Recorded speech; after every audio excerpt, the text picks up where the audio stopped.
Hi, my name is Lisa Mateer. And I'm Ashley Gill, and we're students from the University, occupational therapy student from the University of St. Augustine.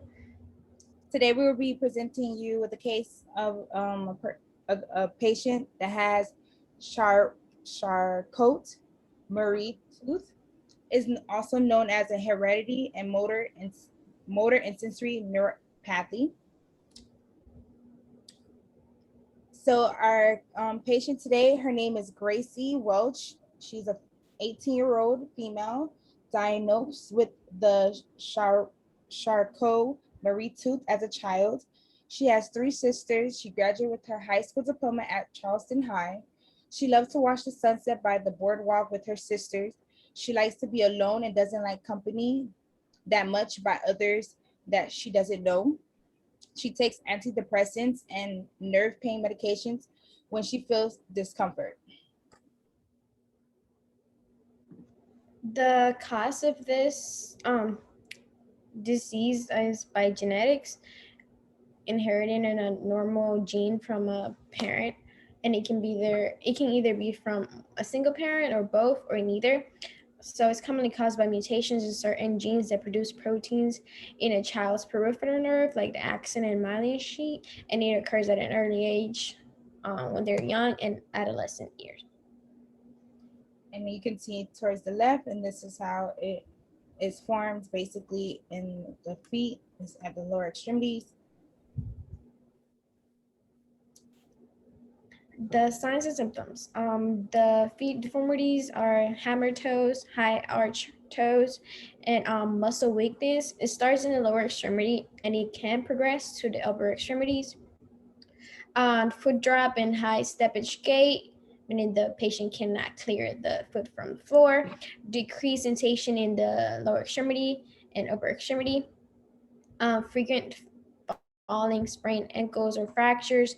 And when it comes to the upper extremity, the patient can have difficulty writing, fastening buttons and zippers, and grasping and holding small objects.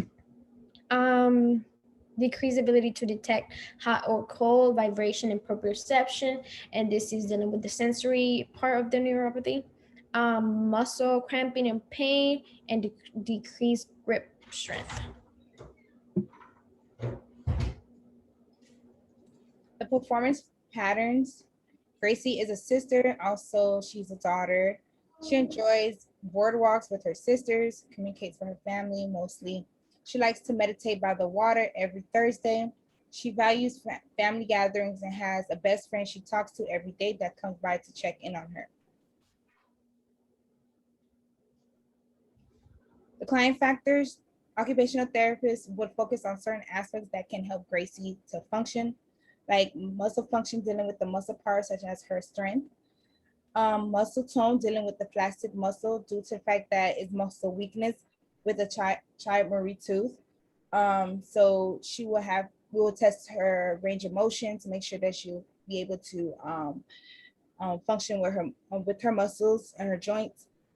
Functional mobility patterns, creating devices such as splints and braces to help her be independent as possible to complete daily tasks.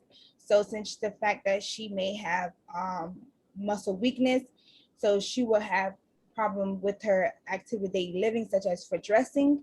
So we will provide her dressing sticks or reacher for her to be able to complete her independent tasks on a daily. And sensory function would be proprioceptive function, pain, testing sharp or dull on hers, and her sensitivity to pain and temperature. Okay, so to the sensory functions, I would like to add that that occurs because the degeneration of sensory nerves, the axons that results in the inability to feel heat, cold, or touch, and the senses like the vibration and proprioception. And so the this will affect the lower extremity first because that's where the larger nerves are found, and then like I stated before, it starts in the lower extremity but it can progress to the upper extremity. And like an occupational therapist, for example, will have to test that on the individual and see if they can feel sharp or dull, and if they are able to differentiate hot or cold from like a mug or something. cup of coffee or anything like that. And so, yeah.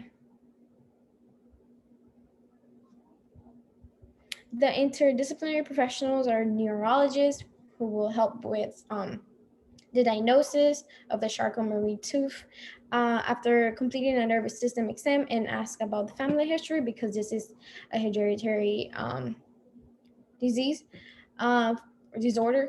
Physical therapists will help with a gait, mobility, and balance. The speech pathologist could also help with swallowing and feeding strategies. Psychiatrists will help with emotion state, on how an individual may feel, and then occupational therapists will help creating adaptive equipment for muscle abnormalities such as muscle weakness, activities to strengthen those weak muscles, or strategies to manage fatigue, pain, and medication.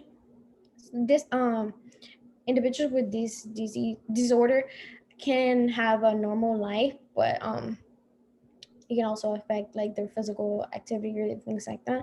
But they can have a normal life, and the occupational therapist will focus on the things that they want to engage or have concerns, so that they can be independent and have a normal life.